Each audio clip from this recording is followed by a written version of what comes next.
Oh guys, what is up? It's Teach here, coming at you again with another video over on Ark Survival Ascended, and I'm going to show you a quick thing on how to stack crop plots inside of Ark Survival Ascended. It's actually a pretty easy strategy. You can see this doesn't look the prettiest, but there is a way to get them to line up perfectly on top of each other, and it's just the new functions part of Ark Survival Ascended. So essentially all we have to do, a lot of people just think they have to place crop plot next to crop plot next to crop plot, and it wastes a ton of space.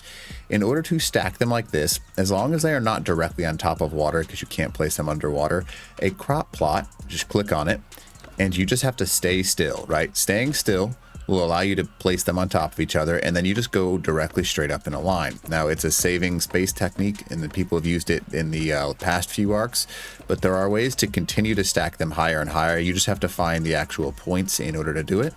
And you can stack these things in insanely high levels, right?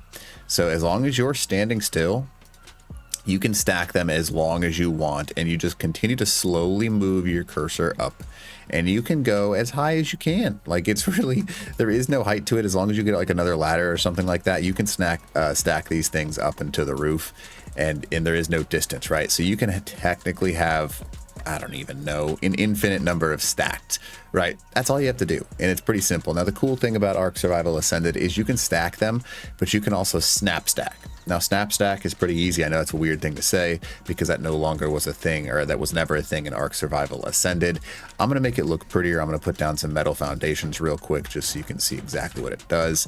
So basically, they will snap to a foundation, and you can stack them like that, and you can also snap them to each other to make sure that there is no wasted room. See how that goes nice and perfectly together?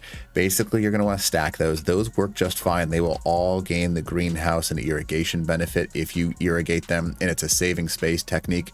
Usually what you want to do is you want to place a whole bunch of seeds and stuff like that inside of these things, and that's probably one of the best ways to go about actually building a greenhouse. Now, if you want to get rid of the snapping ability, you can hold Z, by the way, and it'll prevent you from snapping things. And the benefit of that is that you can technically do this exact same thing, but you look as far as you can away. So see how I can't place that any further. If I click there and then I go ahead and stay still without moving, it'll allow me to quickly place, without snapping, crop plots in a large cell, just like that. No snaps are technically involved in that. It's just keeping it at maximum distance. So if you want to place a whole bunch together, that's probably one of the best ways to do it, because unfortunately sometimes snapping in this game can hose you. So if you hold Z, it'll allow you to place just like this, boom, and then you can turn snapping back on, and it'll allow you to place on top of it again. So these are some tricks and tips that you can use in order to actually stack in any way that you want, however you want, in order to build your greenhouse and in order to get some plants out in a very effective form. So hopefully this video helps you out, but other than that, teach out.